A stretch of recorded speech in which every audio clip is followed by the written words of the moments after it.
Hello, everybody. Welcome. Welcome to another live stream. And today we have a very, very special guest, Ryan Estrada, right over here.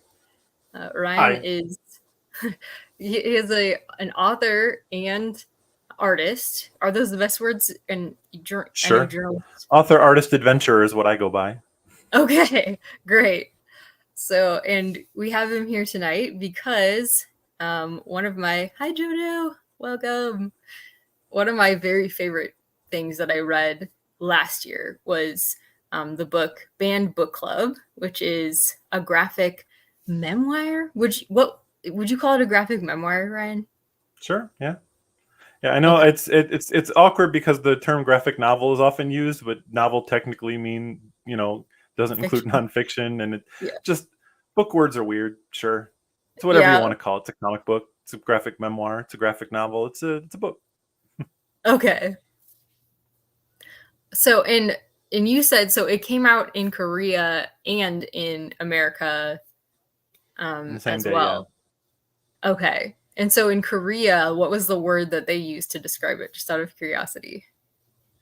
I don't know. Probably just manhwa check Monoche. Okay. comic book. Cool. Yeah. Yeah. It's yeah. I always find it funny when people debate what manhwa uh Yeah. what's manhwa and what isn't, because here manhwa just means comic, so like Garfield is manhwa, the Mm-hmm. Avengers is manhwa. It's just that means comic book. Okay, that's interesting. So it doesn't mean a specifically Korean work. It means Yeah. any graphic work of any kind.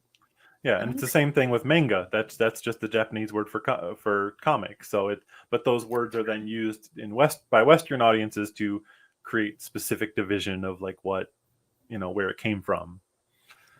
Interesting. Okay, this is so interesting because I've seen like I've seen webtoon in Korean. So they have a different term if it's like you're reading it on a screen versus like physically. Yeah, and I mean, webtoon is just a kind of manhwa, but yeah, webtoon is also an interesting term because here that's just what webcomics are called. But then there's a company, I think Naver, I think owns Webtoon. One of the big companies. So it's basically like in Korea, that company is basically like if Google had Google Comics, but then it went to another country that didn't have Google, so then they just called it comics, and then people think comics means from that company, but book terms are all Interesting. confusing. It is. It's hard when I work in a library and I regularly have to come up with like what genre is this book because people want to know, is this a mystery Yeah. or is this a thriller? And I'm like, I don't know. I haven't it's probably both. But welcome Pepsi Cola. If you guys have any questions for Ryan, please feel free to ask. Q&A. Um, so let's talk about maybe so do you want to share why you and your wife decided to write Band Book Club? Yeah, so as mentioned before, like Hyunsuk has never had any interest in writing books. Comics was like a dorky thing her husband did. Um, and it was just kind of, yeah, that's what Ryan does in his room all day. I don't know what he's doing in there. But then one day, we've been married for years. We'd known each other for like well over a decade, probably 15 years at that point. And she casually mentioned like, "Oh, whatever it was, this reminds me of back when I was hunted down by the KCIA for reading books." And I'm like, "Wait, when you what?" And she's like, "Oh yeah, no big deal. I used to smuggle books across country." And I'm like, "Back up. How did I never hear about this?" And she's like, "Ah, not a big deal." So I tweeted about it, and we got offered a book deal based on that tweet. And so I went to her and I was like, "Hey, do you think there's enough story here to make a whole book?" And she's like, "Not really. We just read books." But then every follow-up question I asked her, she's like, "Oh yeah, my friends were arrested and tortured, and oh yeah, my my boyfriend at the time ran two newspapers, one that the police knew about and one that he would hide under water fountains for people to get the news he wasn't allowed to print." And I'm like, and I'm like, everything in this is interesting. And so it kept. Not only did we end up filling a whole book, but now we have two sequels coming out. So it kept on going, and yeah, as we were writing it, we're like, oh, this is an interesting bit of history someone might be interested in. But, back then, we were writing this back in 2017 when, this seemed like a resolved issue.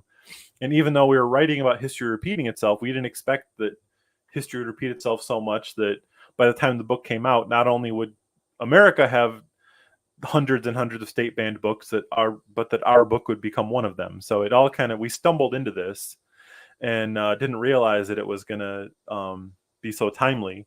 But yeah, but it's been amazing getting to kind of peer pressure my wife into becoming a best-selling author and co-writing a book with me. Oh my gosh, that's a crazy story. Wow. Yeah, when I heard that, I think I might have heard about Banned Book Club because it was in the news as being banned. And I was like, really? Really? So yeah, that's an amazing story. And I've heard too that as an author, some of it is luck. Like there's a certain amount of luck to I don't know, succeeding as an author. You're always working hard. It always involves, talent and sweat. And then you do need some luck though, with timing, or sometimes that's how you take off. So yeah, I always joke with Hyunsuk, I've been making comics since I was 6 years old. I started pitching to newspapers when I was 6. I've been making it long before that. And so I've put out hundreds of books and no one's read them, but it wasn't until I collaborated with Hyunsuk that all of a sudden I'm winning awards and, breaking sales records for our publisher. And so I'm all I had to do is ride your coattails this whole time. Well, yeah, I mean, that's kind of what, journalists, they bring stories to people, stories from people who might not have the ability to tell their story in a format that everybody can consume. And so you're the bridge, you're helping everybody become aware of a story that otherwise they might not know about. So that's a really important job. So I'm glad you did that. Thank you for doing that. Hello, Mr. Steve. Welcome. Yes. To meet you. That's cute. I've never heard of that. So many people are emailing the Pepsi Cola company about my work. Wow. I'm just going to assume this is a representative of the Pepsi Corporation. I've never asked, Yes, JoJo. No Rules Tonight is coming out in October. Is that right? October. Yeah. Yes. So maybe this would be a good spot. Do you want to share a elevator pitch for No Rules Tonight? Sure. Yeah. So No Rules Tonight is a follow-up book. It's a standalone story, but kind of follows some of the same characters. And basically the idea of it is that, so back when there was a curfew, if you were out after midnight, you go to jail. And the only exceptions were holidays, which of course people had responsibilities on holidays, I'd stay with family and stuff. But because the curfew was started by American soldiers, there was one night where there was no curfew and nobody in Korea had any plans, and that was December 24th. And so that's why in Korea, Christmas Eve became known as the night where you could do whatever you wanted, the night of debauchery and going out and partying and breaking all the rules. And so it's a story that takes place over one night of Christmas Eve and what all of the various kids in Hyunsuk's club decide to do with that one night of freedom. That is, and I've just started it, so I haven't gotten to all the hijinks yet, but I'm very excited. The beginning is instantly gripping, just like with Banned Book Club. I was instantly oh, this is so interesting. So yes, and we pitched it as Love Actually meets Persepolis. So you get the all the various little Christmas rom-coms going on within a dictatorship. Yes, people can put it on their Christmas book lists now. That's convenient. So yeah, I would definitely recommend both of these. I guess we didn't even start off with a description of what Banned Book Club is. but it's this experiences of your wife when she was in college under, was it the Fifth Republic? Is that what it's called? Fifth Republic, yeah. Yeah. Although I've never actually heard anyone call it that except for book marketers putting it on the back of books. Okay. They just call it the Chunduhuan regime. But yeah, Okay. the president Chunduhuan, basically, Hyunsuk had no idea. She grew up her whole life not knowing that when she was young there was a political coup. They came in with tanks and took over the government and took away the country's democracy, and a dictator had been running the country, and she had no idea because they so tightly controlled the media. And it wasn't until she went to college, and just because a cute boy invited her, she joined this book club, and ended up being a banned book club that kind of revealed all the secrets of what was going on. And it kind of talked about how she got pulled deeper into the democracy movement, and fought back by being a nerd who likes reading books. She's you guys conveyed her character like perfectly in band book club, because she throughout the whole thing is just like, I don't want to be controversial, like I'm just having a good time in college, but everybody keeps like making everything political because there's this really important movement, pro-democracy movement happening around her. So she's a person who would be apolitical if possible, but kind of doesn't have a choice. Mm-hmm. much of a choice here. So let's see. Oh, were you gonna say something?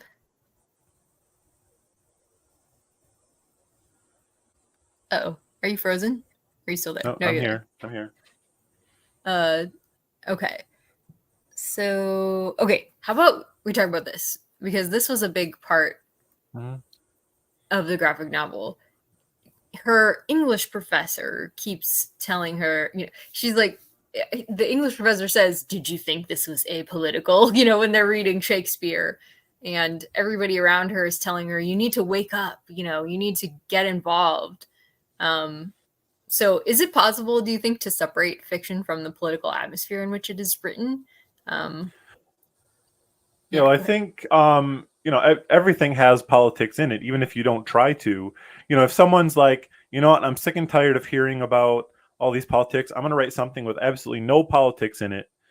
Then, by what you're choosing to ignore and what you're considering to call politics, you're making a political statement. Mm, Like a lot of people right now that like, I want politics out of Star Wars. What they mean is, I don't want any people of color or women in positions of power in Star Wars. So that's a political statement mm, of what you mm, think is political and what you think needs to be kept out of fiction. But a lot of times, as with the example of Shakespeare, and what happened with Banned Book Club, even uh, books that are not written about a specific time can then grow to relate to that time. Like I said with Banned Book Club, it was written in a time before any of this history started repeating itself. And then mm. 3 years later, when it came out, one of the first review we got was from AV Club saying they couldn't imagine a more timely book. And I'm like, that was an accident. So by talking about how people live their lives, and with Banned Book Club, we did try to make it not we wanted to make a book that wasn't about the politics. The politics were what were intruding on the characters' lives. There was a draft where originally there was a lot more talking about the political situation in Korea at that time in it. Mm, And the publisher asked us, this is all confusing because we don't know this. Can we add more explanation? And I'm like, actually, I think it'd be better to add less explanation, because there's always going to be times like this where there's a political situation. Let's make it more timely and just simplify the situation to as simple as we want. But then as I'm writing it, I turn on the news and see American politicians saying things I just written in my book, and I'm like, people aren't going to believe that I wrote that before they said it. They're going to think I'm trying to make a yeah. reference. And so some of it I Right. took out, some of it's still in there. But yeah, it's politics is always going to enter into a work, but that's because you know politics is such a weird word, because like I said, it means something different for everybody, and whatever someone has politicized, like there's no reason that a gender should be a political issue or a race should be a political issue, but there are people trying to make it a political issue. So that's always going to reflect on the art that we make and we consume. Mm. Even if, yeah, like you said, even if you tried to be totally apolitical, you wouldn't succeed. So Mm-hmm. but that's very on here on BookTube. A lot of times people are trying because they don't want to cause controversy and then get themselves in trouble, and so they just try to totally not talk about it. But it's just hard. It's hard to avoid it entirely. Mm-hmm. Yes, the best kind of warrior. So we have a question from the Pepsi Cola company. What was the most difficult or surprising part of creating your new work? I assume we're talking about No Rules Tonight then. I'm guessing that'd be the next one coming out. But yeah, I mean the interesting thing about, you know, all the stuff I wrote myself is much more like dorky comedy, silly stuff.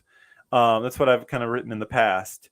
And it's been interesting having this whole series of books based on political situations of people that I know, and like it's interesting having to like interview people and then try to do justice to the stories they shared with me and that they're willing to share with the world. Like not just with Hyunsuk, but with all the people we interviewed, all the fellow Banned Book Club members, like the people that were beaten and tortured. And we did a follow-up book called Occulted about my friend that grew up in a UFO death cult and having to like navigate, how do I write this book without like bringing back up her traumas and giving her nightmares for a month. So really it's about like trying to blend all these stories into something, but then also, you know, people are telling us stories about being arrested and tortured, but also we're trying to make a fun book to read. So like it's, you know, and also like to use book one as an example, there's a lot of discussion back and forth between like me and the artist and the editor about how exactly to portray those scenes of when her friends were tortured. And, you know, to like make it, to sidestep the issue and not show it would be doing a disservice to the people that actually not only did the sacrifice of sharing that story with us, but the sacrifice of living through it in the first place to fight for freedom. So, you know, putting that in there and trying to get it as accurate as possible while still getting to fit into a story. And then with all of these books, again, like everything that happened in Banned Book Club happened over 4 years, and one thing didn't necessarily lead to another. You know, this happened, and then later this happened, and maybe different people were standing there when that happened. And then, like, also throughout the events of Banned Book Club, Hyunsuk moved like 3 times. But like, do we put in that like she moved to a different house, and like that's not necessarily the story. So Right. with all writing all these books, it's all about the most difficult thing is how do I make this flow as though it's one story that keeps people interested. So everything in Banned Book Club happened, but maybe like all the stuff with writing the secret newspaper, Hyunsuk wasn't there for that. But it'd be weird to go off on a 50-page tangent about where Hyunsuk isn't there. So I had like, that was someone Hyunsuk knew. So I'm like, hey, I'll show you around the office where we do this. And with No Rules Tonight, because we'd already tied everything together so tightly in Banned Book Club, No Rules Tonight is a lot of things that happen in between the cracks of what happened in Banned Book Club. So we're calling, even though a lot of the stuff in it happened, we're calling that book fiction because we had to do a lot more, you know, weaving disparate stories together into one night. That these things didn't really all happen on Christmas Eve, but that was a way we were able to fit them into a story. So that's what a lot of the difficulty is in these nonfiction books, is figuring out like, you know, how do I make it all fit together into a story? Yeah, which would make the genre labeling even harder. Yeah. Oh, I know that is tricky. I think that's something that really becomes evident if you do any writing, like, Yeah. because like in yeah, so yeah. Anyways, I spent a long time writing, even though I'm not like I'm not a like an author like you, but I know exactly what you mean. It's tricky. So, what was everybody on the cover of Banned Book Club? What did everybody do in the creation of it? Yeah. So as I mentioned, I wrote the book with Hyunsuk. So I was the one at the keyboard typing and fitting things together, and her role was telling me the story, answering questions.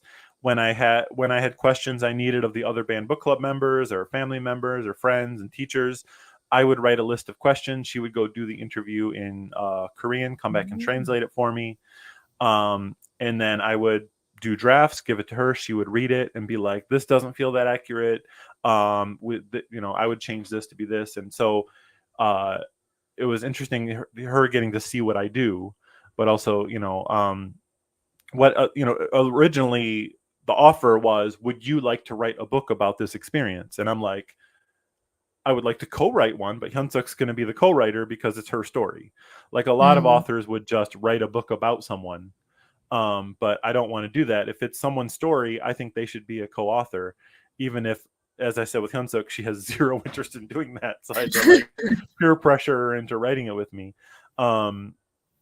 Yeah, so we wrote the book together. And the other interesting thing was for the Korean edition, she got hired to translate her own book. So then we got to just change places where she was the one at the keyboard asking me questions, mostly about like when she's translating things, why did you word this way? And usually the answer was it was a pun. And she'd be mad at me like, why did you put a pun in my book? How do I translate that? Like Molotov cocktails are not called Molotov cocktails in Korean, so the joke didn't work where they, she thought they were going to a party, and so she had to write a new joke. And then Go Hyung-ju is the artist. I am an artist, but because the story was so much about Korean history, we really wanted a Korean artist to draw it. And so we found Go Hyung-ju that had done a lot of, very young. I didn't realize before I hired him, he was like, when he drew Band Book Club, he was like still a teenager. Wow. And so yeah, we got him involved to illustrate the book, and yeah, he wasn't available for the second book, which is why if you look at New Rules Tonight, everyone looks much dorkier, because that's my style of drawing. Oh, but I'm so excited about No Rules Tonight though, because it's in color. It's just like it's really, really nice. So there's every style is different, and I'm excited to learn about your style. Maybe we should do this next year for book 2. All right. All right. Yes, and Pepsi Cola Company says, "Thank you for sharing your experience. Maybe you'll end up on a Pepsi bottle or a Pepsi can." Okay. So it was shocking to me to learn, but I think this has happened elsewhere. I've heard since that this has happened elsewhere in other countries as well. I don't remember where. It might have even been in America. But anyways, I was so shocked to learn that the South Korean government under Park Chung-hee forcefully injected factory workers with amphetamines to keep them working. That was crazy. So I couldn't find like an English language source on that. There probably is one, but I just couldn't find it. So could you share how you learned about that? Or like, was it from an interview? Like, how did you learn? Yeah, that was from the interviews we did with the fellow Band Book Club members, that they were talking about kind of the things that they were fighting against. And yeah, so they did that, and then I got them to send me some links to some articles back then. But that was a lot in the 70s. And I don't think that doesn't necessarily mean it was it's not like the government was like, send a representative to this factory and do this. It was more about they gave the people in power at these factories a lot more power, and allowed them to do this, to create quotas and meet quotas, and certainly weren't going to investigate or punish the people that were doing this. But yeah, there was a lot of, especially in the 1970s, there was a huge labor movement that just was crushed by the police. Like when people tried to strike. There's a really good film that I recommend that I'm suddenly blanking on the name of, and I'm going to try and quietly Google under here while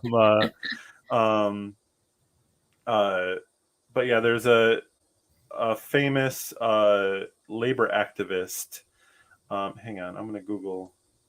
Okay, great. Yeah, I'm quizzing you on all the history here. About. I've talked about him so many times, and suddenly I blanked out on his name. Chung Tae-il. I've heard of him.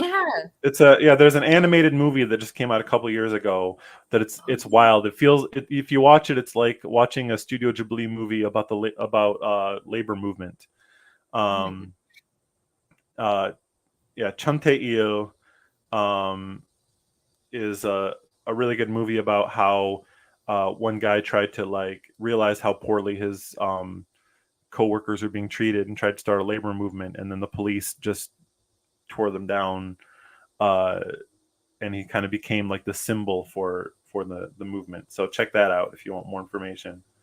Isn't he the one who like burned himself alive as a statement, or is that a different person?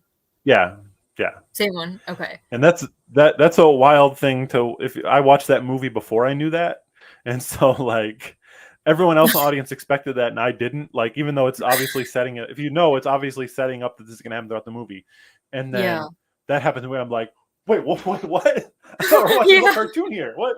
Everyone in the audience is like, oh yeah, and I'm like, did we all know this was going to happen? What? I know. It was like watching Titanic if you didn't know the boat was going to sink. Oh my gosh, yeah. Oh man. History, wild stuff. The English title is Chunte Il, A Flame That Lives On, if you're looking for it. Thank you. I was. Thank you. Is it like romanized with a J or with a CH? Chuntaeil, or just search A Flame That Lives On. It'll find it. Okay, great. Thank you. I'm going to watch that. Are you a big fan of like animated movies as well as like animation in comics? Like, are you a fan of both of those? Yeah, I'm a fan of any art form someone wants to do something cool with, and I do love animation. I love comics, but um, you know, there's no genre or art form that I'm interested in. I love trying all art forms. I love experiencing all art forms. So whatever someone wants to do something weird and fun with, I'm in. I love that. Oh, is your shirt, is that panels from Band Book Club? Oh yeah. Oh yeah. That's so awesome. Where can we buy that shirt? I just got the one for doing events. Oh, that is so cool. Dang. But Hyunsuk has yet to get a T-shirt with my face all over it, so I'm a little offended. But what are you gonna do? As any husband should, wear a shirt with his wife's face on it. Yeah. I love that. So we have another question from the Pepsi Cola company here. Is there anything that you would change about or add to the book retrospectively? Oh, we actually are doing that. We're putting out a new edition of the book. This hasn't been announced anywhere, so I guess I don't know if I'm supposed to reel this, but whatever, who cares? We're putting out a color edition of the book in 2026 that will have the whole book in color and also a bonus chapter that kind of talks more about what's happened since then and how history has kind of repeated itself. And so, yeah, we're putting together that, and it's just going to kind of relate the book more to what's happened with Hyunsuk's book being banned and have a bonus chapter that's set in the modern day.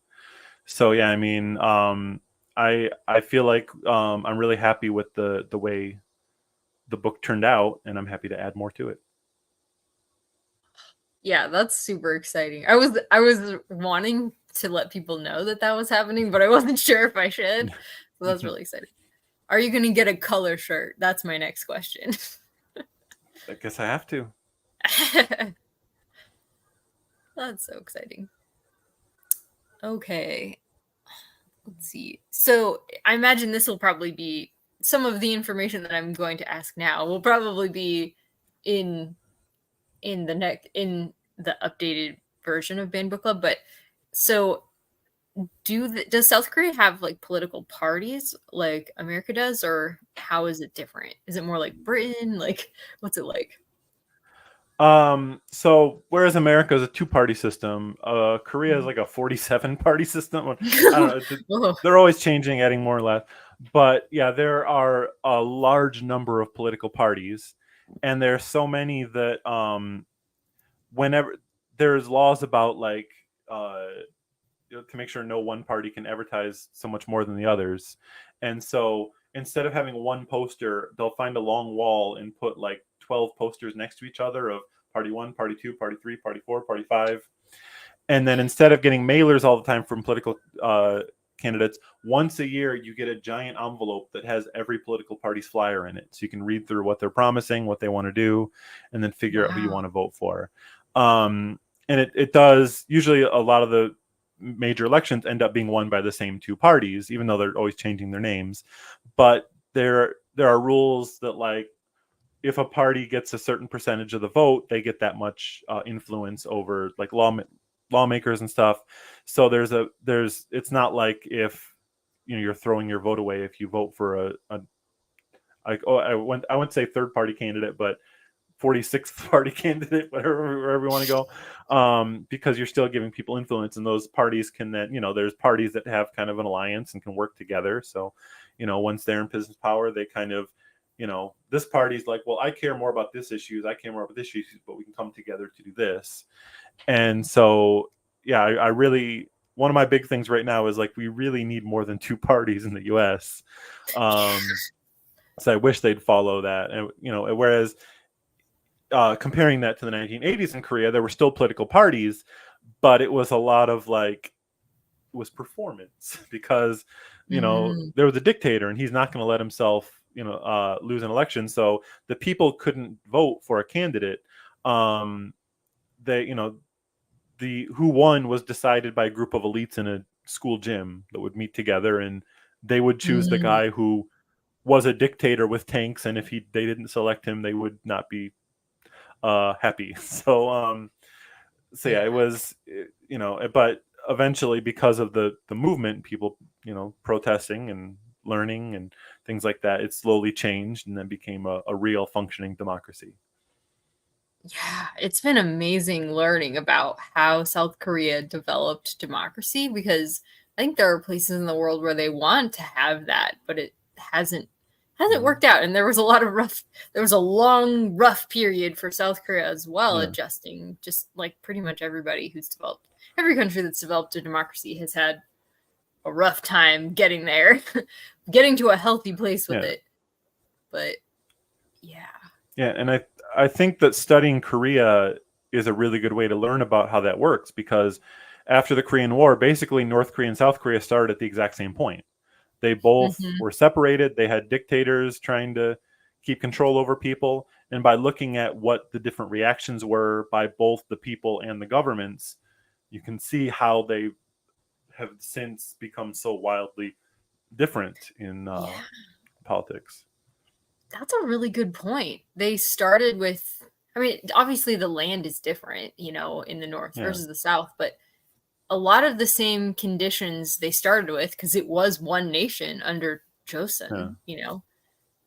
So it differed wildly depending on who took over afterwards, somewhat. But also, I think South Korea, it really became its own thing.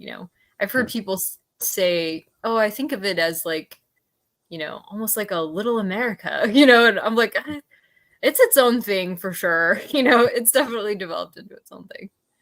But um so versus like the North, which has really strong ties to Russia still. Mm-hmm. I just saw recently that Putin just visited again. It was like, oh my gosh, Mm-hmm. for the first time since like 2008 or something. So, Mm-hmm. anyways, is it true that Another book recommendation, if you want to read a fascinating book about North Korea. yeah, Have you ever heard of a Kim Jong Il production by Paul Fisher? yes, is I that a good love one? Should I read it? I absolutely love that book. Okay. It is a true story about the time Kim Jong Il had his favorite filmmaker and actress kidnapped because he wanted them to make a monster movie for him. So it's another thing where you get this gigantic picture of politics, but it's not a book about politics. It's an action comedy thriller about a dude who really wanted a monster movie made, and it's all completely true and fascinating. See, I love it when authors, they have like a good story to explain the history around, Mhm. but like it's a good story still. And I felt that way about Banned Book Club. Oh, look at this. Awesome. Nice. I've definitely heard of it. It's definitely on my list because is it true that North Korea is more in the news, like US news, than it is in South Korean news? Yeah, no one here talks about North Korea. Nobody cares. Okay. Every I time heard they're on that. the news saying we're going to do this, America's freaking out, and Korea's like, yeah, they say that once a month. It's just what they do. Don't worry Okay. about them. They're over there behind Okay. their little wall. Nobody cares. Okay. I was wondering about that. Okay. Because I have rudimentary understanding of Korean, but not good enough to catch all the headlines and everything yet. Um, Yeah, okay. the only thing they've actually done lately that has affected South Korea is someone has been sending balloons over the North Korea border tied to bags of poop. So that's that's been the So only that's in thing that's South actually Korean news. affected. Yeah. Okay. And they're just like, why? What are you doing, you Why are you nerds? doing that?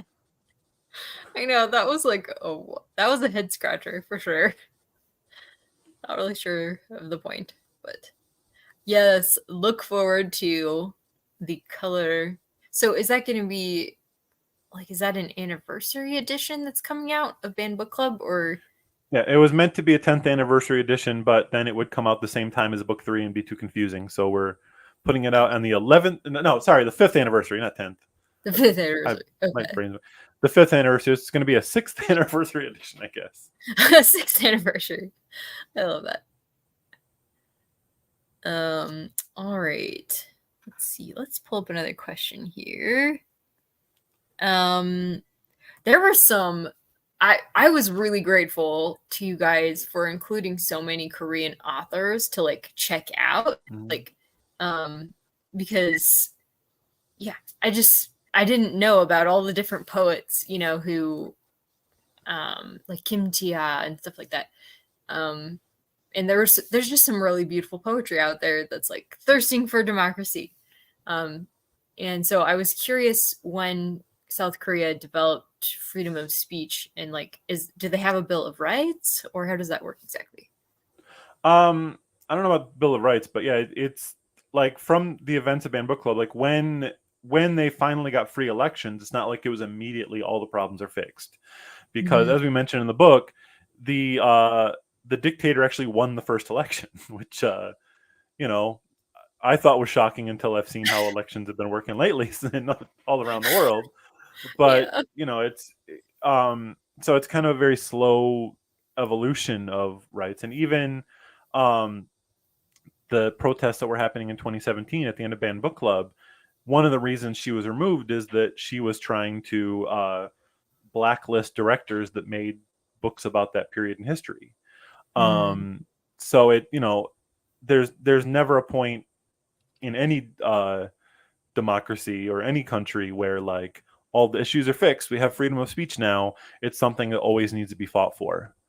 And so yeah, but luckily this time, because Korea had been through this so many times and sacrificed so much to get these rights, as soon as she started doing this stuff again, they're like, yeah, no, we're not dealing with this anymore. Get out of here. Go to jail. That's a really good point. It's something you have to, because in the US too, there's stuff like this all the time, Mm. like banning books, that's a question of, is that an infringement on the freedom of children in public school? They have a right to information as well. So, Yeah, well, yeah. it's not just the children. Like right now in America, there are states with laws passed and laws being voted on now where they can. There's laws now where they can put, like in Florida, uh, a librarian can be charged with a felony for having a book on a shelf that one person has complained about. There's a law up for a vote in Ohio, similarly, and there's some states that want to pass laws where the authors can go to jail for, like Project 2025. One of the things on Um, their list is they want to be able to jail authors and publishers of books that they don't wow. like. Oh my gosh. Wow. I haven't read Project 2025 before, but that's a little scary. As as a library worker myself. um, but I live in California, so that probably wouldn't happen here. But anyways. So are you from the US like originally? Yeah, I'm from Michigan.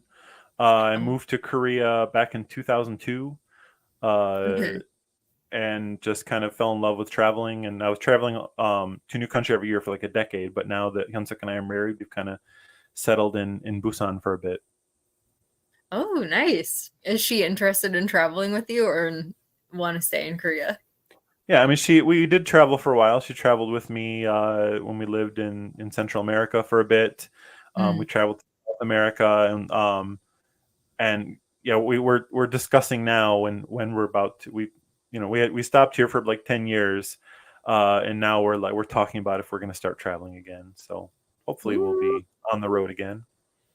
that's exciting because I'm sure wherever you travel, you find more stories. Mhm. So that's cool.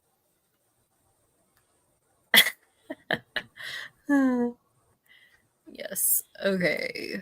Let's see. Did I skip any questions? I'm just double checking. Yeah, Um, I'm sure everyone's like, "Oh, you're having a K-pop tropathon talk all the way from South Korea. Oh, it's a Hispanic guy from Michigan. Wait, I know. But that I really do love that you included Kim Hyun Suk as the co-author on there, that you fought for that, and that also you guys decided to use a Korean artist on there. That's really, really Mhm. cool. Yeah, it's funny. Whenever we do these talks, it's always me talking because, like I said, Hyunsuk is so shy. So, Yeah. like, I always get like, and there's a lot of things where when I do convince her to come and do a talk with me, where she's like, "Okay, but you have to answer all the questions," and I'm like, "Do you realize what it looks like when the white dude next to you is answering questions about your life?" So I have to give a little speech advance and be like, "I swear she told me what to say. I swear I'm not just interrupting her to mansplain her life for her." Oh, we understand. We all, But yeah, I I mean, think, like if you see a book about like the whole book is about how she had to keep all these secrets and didn't like talking about it, and then it's like your entire college experience is being read in schools all over the world, yeah, all of your that's gonna be secrets. uncomfortable.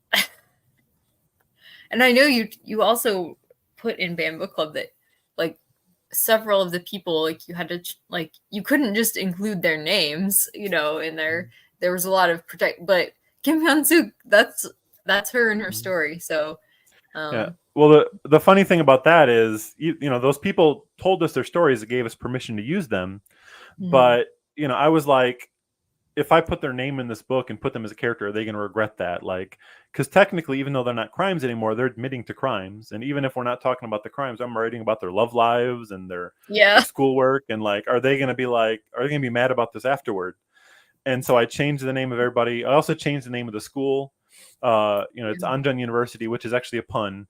Anjun means safety, so it means that was her safety Oh, school. safety. Um, but then not only did every one of the band book club members go on their own press tour to be like, I'm the real uni, or whatever, to make sure everyone knew it was them, but then the school and the city, the mayor of the city and the president of the school invited us out to do a big press conference to make sure everyone knew that they were the real Unjun University. So they wanted to So know. They yeah, wanted and everybody to know. and as we were at that press conference, I whispered to Hyunsuk, I'm like, do they know that the government and the school are not the good guys? And then the mayor of Changwon City said, I know that, the government isn't the good guy of the book, but I used to be in a band book club and now I'm the friggin' mayor, so we won. Yeah, I loved the message of Banned Book Club because it was like they're banning something so hard that we don't even know what it is. Like, Yeah. what is communism? It's not just everything you disagree with. Like, what is Yeah. so? Yeah, I think that's a really good illustration of why young people do need Mhm. access to information. They need exposure to it so they can Mhm. make up their minds to it. Otherwise, they don't know. Like, you Yeah. have to be able to, as a young person, come to grips with reality. Yeah, and that point you made about communism, that's another thing. We were talking earlier about how a book can make a statement that you didn't intend to. Like when they talk about how communism has just come to mean anything we disagree with. At the same time, in America, the word was Satanist. Like we're banning books because there's this satanic books, and it's like, wait, Mhm. that's a children's book. How is that? And nowadays, the current wave of book banning, they started out saying all these books are woke, but that didn't make anyone angry enough. So they started saying pornographic. And so there's always like a magic word that like they just yell out, all these books are pornographic. And I'm like, this is a children's book about a dog. How is this? What? And so a lot of people like comment on that, like, oh, that's a good way to make a point about this. I'm like, this happened after the book came out. This was not part of the conversation yet. It just, well, I'm really glad that yours was so timely. On accident, because that's how I heard of it. So, we have another great question from Pepsi Cola. How does the pressure of the success or publicity affect you both as artists? Well, if like me and Hyunsuk, yeah, we're the exact opposite. I always talk about we're like if Burke Breathed and Bill Watterson were married. They're two cartoonists that are famous for, like, one is a hermit who doesn't want to talk to anybody, and one like wants to do as much publicity as possible. Like, I'm the one that like I Google both of our names like 30 times a day, and like contact it, I contacted you because I got Google alerts of you talking about our books, and so I'm like, I'll get up at 2 a.m. and join a Zoom, and like, contacting libraries and stuff, and very excited about this. And Hyunsuk is just like, I already wrote a book. Now I got to talk about it. Come on. And it's kind of now like, I have to write more. Yeah, very, very, very stressful for her, not just in like, she doesn't like public speaking, especially in a second language, and especially about things that were secret for most of her life. But then even just like, having these things out, like Hyunsuk, like she'll take a picture of a flower and I'd be like, "Are you gonna post that on Facebook?" She'd be like, who will be able to see it? And I'm like, it's a flower, who cares? And I'm like, you realize that literally there are universities around the world that teach about your love life in college. Oh, poor Kim Hyunsuk. Well, just please thank her. She is happy that I'm just saying, I joke about her shyness, but she actually is happy that the book is out, and she's happy people talk about it. But it is awkward for her, and she so like, would you say you're like, are you into MBTI? I know that's all the rage right now in Korea. I've seen the machine, like there's machines here where I don't know what they mean, but I know that it's a thing. Okay. Do you know introvert versus extrovert? Yeah. Would you say you're an extrovert and she's an introvert? Well, I think I am normally an introvert, but in talking about my books, I become an extrovert. And that's a recent thing. And I think it's because when it's a book that I wrote myself and drew myself, I feel awkward, like talking about this book is great. But when I write a book about how cool my wife is and get another artist to illustrate it, I can be like, this book is amazing. Because I have no problem talking about how great my wife is. But like, I also, like, I have another book series called Student Ambassador that I rarely brag about, just because it's like, well, I wrote that and it's about my dorky ideas. So I feel awkward saying it's amazing. Although I do quite like it. I love that. Yes, this is great for a marriage when you're really different, that you can kind of cover each other's, like, not blind spots too, but like, if one person is like great on the phone and the other person hates the phone, for example, like with my husband, he does a lot of the phone stuff, whereas I do the Zoom stuff. He hates being on camera on Zoom, but I hate phones because I can't see anyone's expressions. So we just trade. I do all the Zoom stuff and he does all the phone stuff. Yes, exactly. Brag away. Okay. So just a couple more questions and then I will let you go. You probably need to get back to your book 3 on the horizon that you're working on. But I really feel like you captured like the bewilderment and passion of youth becoming an adult in like a really chaotic political climate. So how did you choose the target audience of Banned Book Club? Every book I write, the target audience is me. And then 3 years later, a publisher tells me what the target audience of the book is. Okay. So I didn't know I was writing a young adult book, but I got I got an ARC and I looked at the back. I'm like, oh, it's young adult. Cool. I don't know. I just write books that, and that's why it's been interesting that even though it's a young adult book, and I know that like it's taught in schools, I know that kids read it. All the emails I've gotten about the book have either been from adults or very young children that I'm like, should you be reading that book? And No I think, teens. yeah, I think a lot of that is just because teens are too cool to write to authors of books, and that's Yes. homework. But like, it's that's what I think is why the book has such a wide audience. Because I didn't think like, what do teens want to read, and write what I think teens want to read. I wrote the book that I want to read, and hopefully other people can latch onto that. And so yeah, I have never written a book for a certain audience. I've just written books. That is fascinating because like for new writers who are learning, they always like the agents, like literary agent blogs and stuff, they're always like, know your audience, write to your audience. Like, and on YouTube too, they're like, your videos will do well if you know your audience and what they want. But I found, at least with booktubing and writing, that I have to write what I'm most interested in, or I have to do about what I'm most interested in. And sometimes they take off, but sometimes I'm just having a good time, Mm-hmm. So that is very sage advice. Oh, and the other question that I had was, we already did it. So, hey, we got through all of those. Excellent, excellent job. Thank you for letting me grill you and answering some audience questions. So, is there anything else that you would want to like throw out there before we end the live? Yeah, well, if anybody hasn't checked out Bam Book Club, I hope they check it out. As I said, No Rules Tonight comes out in October. But yeah, the main thing is everything we wrote about in the book. We didn't expect it to be about current issues, but it definitely is a current issue, and people are trying to ban books by the hundreds now, and find out what's going on in your community. And if you can just go to like a local library board meeting or local city council, they always give like, does anyone from the public want to speak? Just get up and say, I want to thank the library for supporting the freedom to read. Librarians are cool. Books are cool.